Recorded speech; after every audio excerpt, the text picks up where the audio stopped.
Fordow, Natanz, and Esfahan in order to destroy or severely degrade Iran's nuclear program. And as the chairman of the Joint Chiefs will demonstrate, it was an incredible and overwhelming success.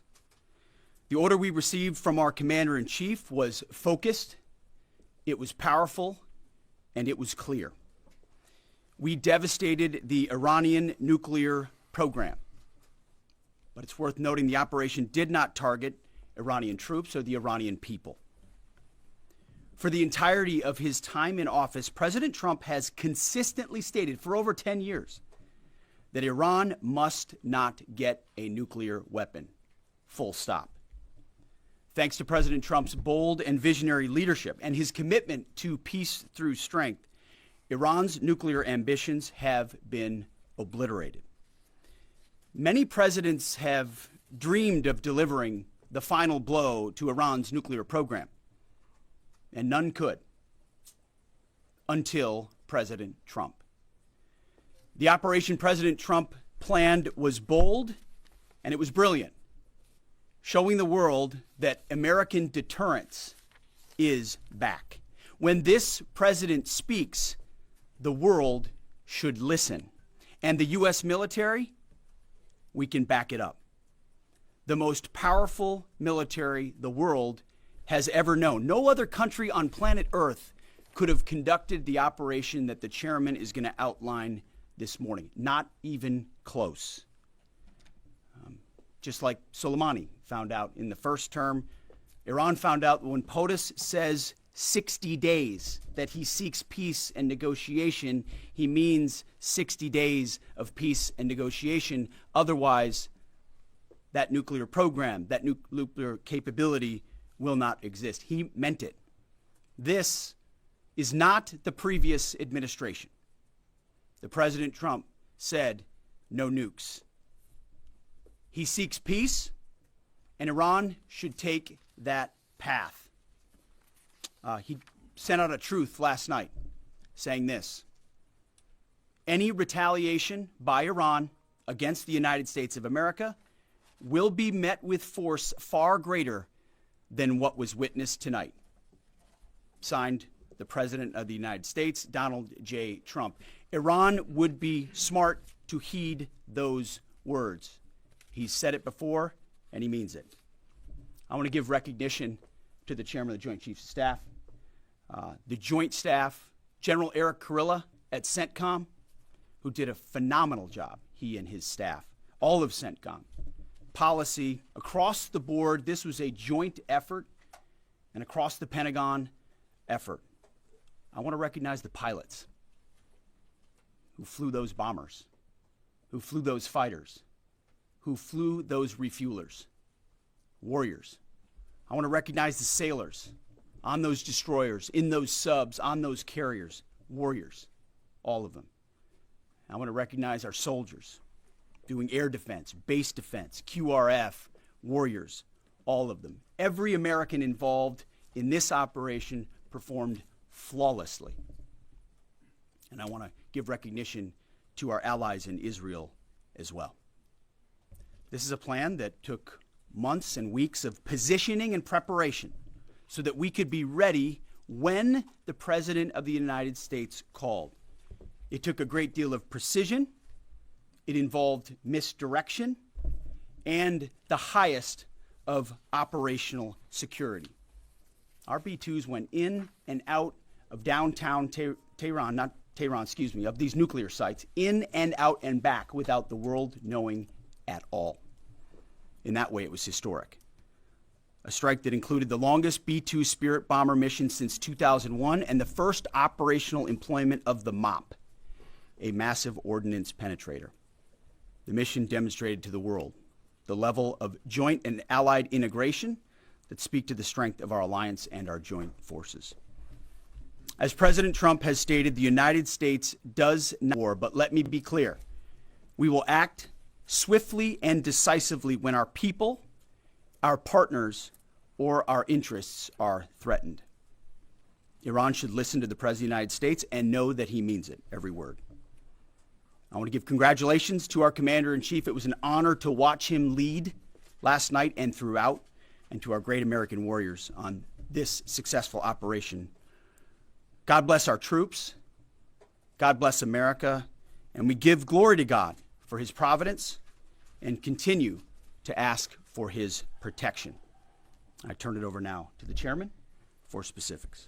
Thank you, Mr. Secretary. Thanks for recognizing all of our folks out there doing our nation's work, and nice to see everybody on this early Sunday morning.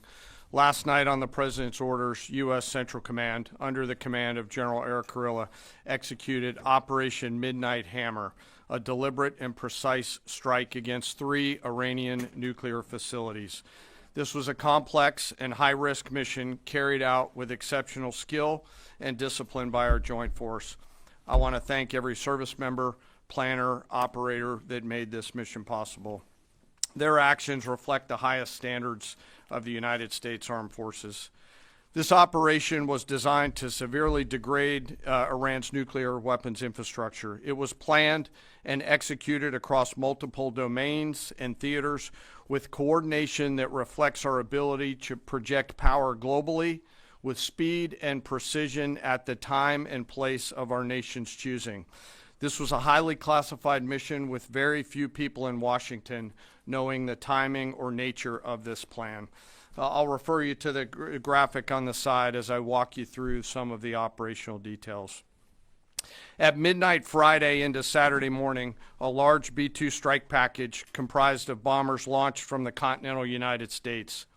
As part of the plan to maintain tactical surprise, part of the package proceeded to the west and into the Pacific as a decoy, a deception effort known only to an extremely small number of planners and key leaders here in Washington and in Tampa. The main strike package, comprised of 7 B-2 Spirit bombers, each with 2 crew members, proceeded quietly to the east with minimal communications. Throughout the 18-hour flight into the target area, the aircraft completed multiple in-flight refuelings. Once over land, the B-2s linked up with escort and support aircraft in a complex, tightly timed maneuver requiring exact synchronization across multiple platforms in a narrow piece of airspace, all done with minimal communications. This type of integration is exactly what our joint force does better than anyone else in the world. At approximately 5 p.m. Eastern Standard Time last night, and just prior to the strike package entering Iran, a U.S. submarine in the Central Command Area of Responsibility launched more than 24 Tomahawk land attack cruise missiles against key surface infrastructure targets at Esfahan. As the Operation Midnight Hammer strike package entered Iranian airspace, the U.S. employed several deception tactics, including decoys, as the 4th and 5th generation aircraft pushed out in front of the strike package at high altitude and high speed, sweeping in front of the package for enemy fighters and surface-to-air missile threats.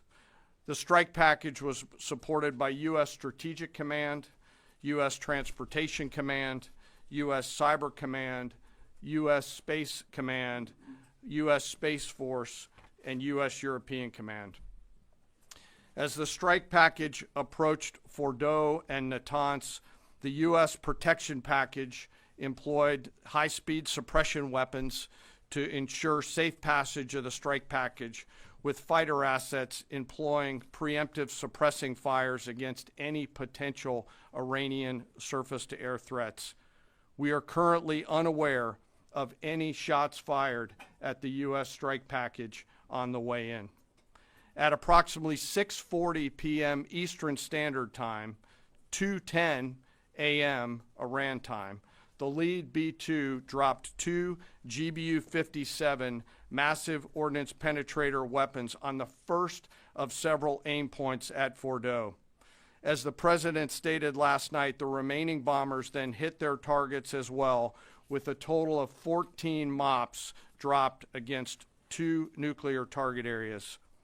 All 3 Iranian nuclear infrastructure targets were struck between 6:40 p.m. and 7:05 p.m. Eastern Time. Again, that's about 2:10 in the morning local time in Iran, with the Tomahawk missiles being the last to strike at Esfahan to ensure we retain the element of surprise throughout the operation. Following weapons release, the Midnight Hammer strike package exited Iranian airspace and the package began its return home. We are unaware of any shots fired at the package on the way out. Iran's fighters did not fly, and it appears that Iran's surface-to-air missile systems did not see us. Throughout the mission, we retained the element of surprise. In total, U.S. forces employed approximately 75 precision-guided weapons during this operation. This included, as the President stated last night, 14 30,000-pound GBU-57 massive ordnance penetrators, marking the first ever operational use of this weapon. I know that battle damage is of great interest. Final battle damage will take some time, but initial battle damage assessments indicate that all three sites sustained extremely severe damage and destruction. More than 125 U.S. aircraft participated in this mission, including B-2 stealth bombers, multiple flights of fourth and fifth generation fighters, dozens and dozens of air refueling tankers, a guided missile submarine, and a full array of intelligence, surveillance, and reconnaissance aircraft, as well as hundreds of maintenance and operational professionals. As the Secretary said, this was the largest B-2 operational strike in U.S. history and the second longest B-2 mission ever flown, exceeded only by those in the days following 9/11. Well prior to the strike, General Kurilla elevated force protection measures across the region, especially in Iraq, Syria, and the Gulf. Our forces remain on high alert and are fully postured to respond to any Iranian retaliation or proxy attacks, which would be an incredibly poor choice. We will defend ourselves. The safety of our service members and civilians remains our highest priority. This mission demonstrates the unmatched reach, coordination, and capability of the United States military. In just a matter of weeks, this went from strategic planning to global execution. This operation underscores the unmatched capabilities and global reach of the United States military. As the President clearly said last night, no other military in the world could have done this.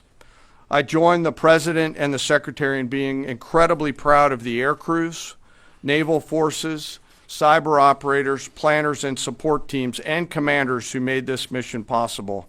It is their skill, discipline, and teamwork that makes this operation possible. I am particularly proud of our discipline related to operational security, something that was of great concern to the President, the Secretary, General Kurilla, and me, and we will continue to focus on this. As we stand here this morning, many assets are still airborne, and we have hundreds deployed. I ask that we keep our warfighters on their way home and our deployed service member in our thoughts.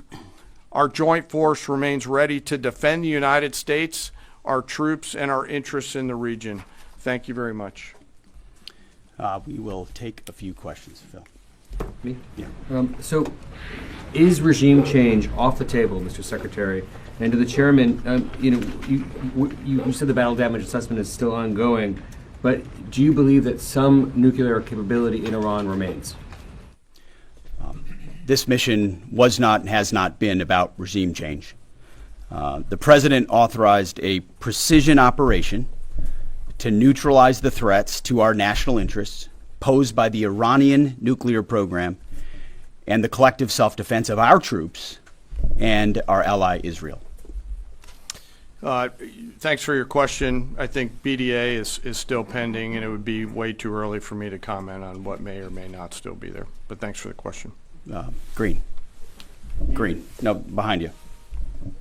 Excuse me, Mr. Secretary, can you tell me, was there a particular moment when the president decided to pull the trigger on this operation where he said, now, rather than being, something in the holster, now we're going to pull the trigger on it? I would just say, having the opportunity to witness his leadership, he was fully committed to the peace process. Wanted a negotiated outcome, gave Iran every single opportunity, and unfortunately was met by stonewalling, which is why he gave them plenty of time to continue to come to the table and give up enrichment, give up the nuclear program. But there was I won't say the particular moment, there was certainly a moment in time where he realized that it had to be a certain action taken in order to minimize the threat to us and our troops. Yeah. General, you say that General Kronologi increased force protection in Iraq, Syria, and Gulf, and those areas. Were they given any advance warning the attacks were coming? And also, Mr. Secretary, when were congressional leaders notified? How long before the attacks took place? Sir, to your first question, the risk has clearly been rising over the last few weeks in the region. Based on that, and not a particular awareness of this operation, we've made smart decisions to minimize the risk to U.S. forces in the region. They were given no advance warning? No, sir. And congressional?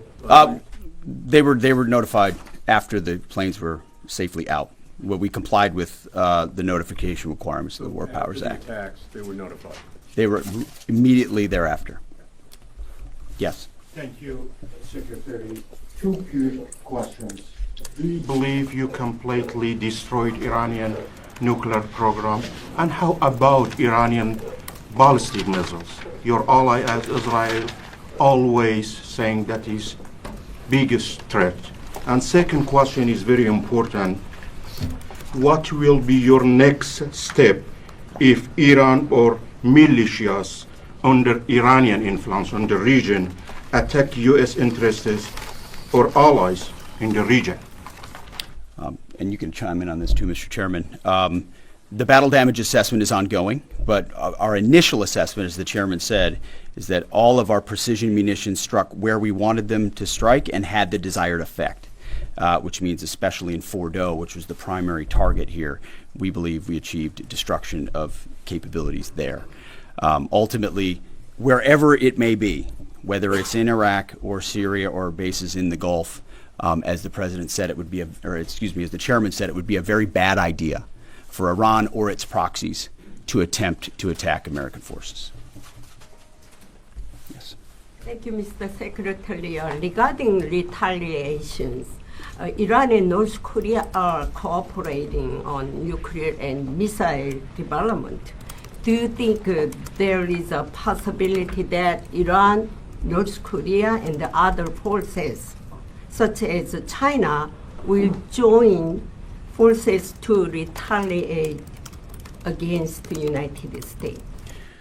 Well, unfortunately, because of the policies under the previous administration, we drove those countries together, and ultimately that creates a challenging environment.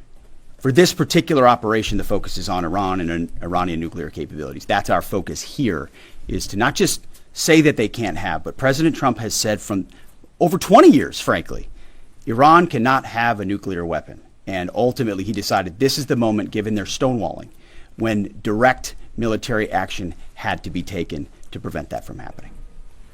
Yes. Thank you very much. General Kane, I understand OPSEC, I respect OPSEC. Can you say at all what security procedures are being taken to protect U.S. troops in Iraq and elsewhere in the Middle East? And Secretary Hegseth, as a global war on terrorism veteran, what do you say to veterans who may be concerned the U.S. is getting into another open-ended war in the Middle East over weapons of mass destruction? Thanks, sir, for the question. I won't comment on what force protection measures are being taken in the region. What I will say is we're being proactive and not reactive, and being very thoughtful about ensuring that we do all that we can to protect our forces out there. And I would just say, as the president has directed and made clear, this is most certainly not open-ended. It doesn't mean it limits our ability to respond. We will respond if necessary. The most powerful military in the world is postured and prepared to defend our people. But what the president gave us, as I said, was a focused, powerful, and clear mission on the destruction of Iranian nuclear capabilities. Those were the targets. That's what was struck. That's what was overwhelming. That's what was overwhelming. That's what the Iranian regime needs to understand, as the president put out last night. He wants peace. There needs to be a negotiated settlement here. We ultimately demonstrated that Iran cannot have a nuclear capability. That is a very clear mission set on this operation. Yes, hold on. Yes, right there. Thank you, Mr. Secretary. Question for the Secretary and the Chairman. How was this strike coordinated with the Israelis on a strategic level, militarily, and on a tactical level? Was there any direct Israeli military participation in this operation? Well, I would say certainly Israel had an incredible military success, especially at the beginning and ongoing, in degrading Iranian capabilities, in degrading Iranian launchers, MRBMs. It's been incredible to watch what our ally Israel has been able to do. And there certainly have been conversations. I mean, General Kurilla at CENTCOM has worked closely in the defense of Israel for many years. And part of this operation was the defense of Israel and the ongoing defense of Israel. But as it pertains to this strike, this was U.S. operated and U.S. led. We took advantage of some of the preparatory work that's been done over the past week and a half in terms of axis of approach. I won't get into the particulars, but as the Secretary said, it was a U.S. strike. We made sure we were not in the same piece of airspace and sky. Aside from that, that was the extent of it. We'll take a couple more. Yeah, right there. Question to the Secretary first. Are you concerned whatsoever now about the reaction from U.S. allies given the strike, particularly those in the Gulf? And to the Chairman, if I may, I understand you don't want to speak to specific assets and force protection measures, but do you anticipate at least having to bring in any further assets from other theaters to aid in force protection over the coming days? We certainly understand the challenges of allies in the region, and we have been respectful and working in collaboration with them as it pertains to basing and sensitivities there.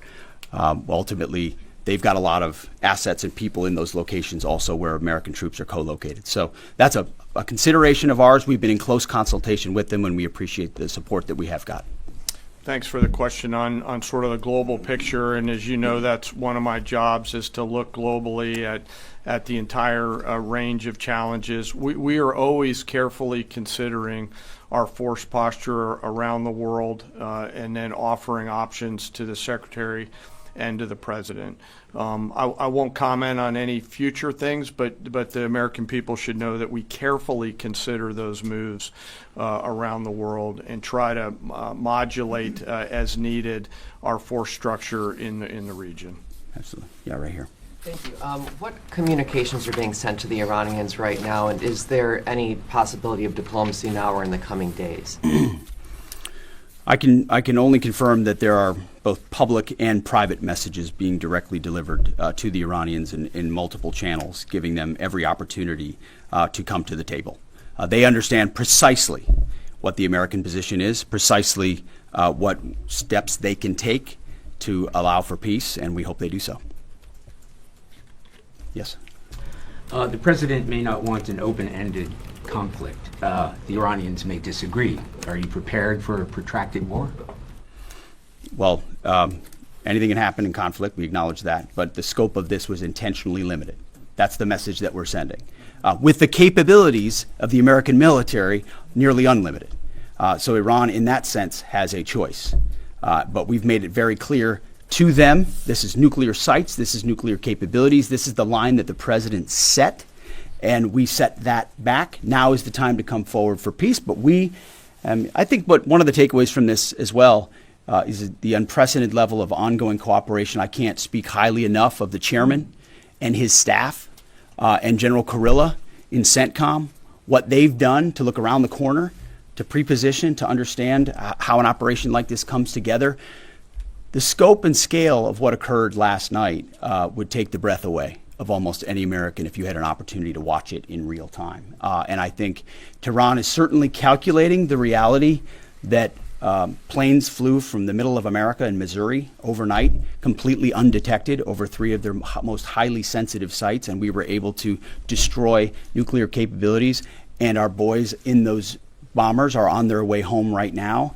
We believe that'll have a clear psychological impact on how they view the future, and we certainly hope they take the path of negotiated peace. But I could not be more proud of how this building operated, of the precision, the sensitivity, and the professionalism of the troops involved in this effort. I will take one more. We'll take one more question. Yes, right there. Thank you, Mr. Secretary. Concerning the justification for these strikes, in March, the Office of the Director of National Intelligence released their threat assessment, concluding, quote, Iran is not building a nuclear weapon, and Khamenei has not authorized the nuclear programs he suspended in 2003, unquote. So what new intelligence does the U.S. have since then that the Iranians have changed their position on nuclear weapons? And does this new intelligence come from U.S. sources and methods, or are we getting this information from other countries? Well, I would just simply say that the president's made it very clear.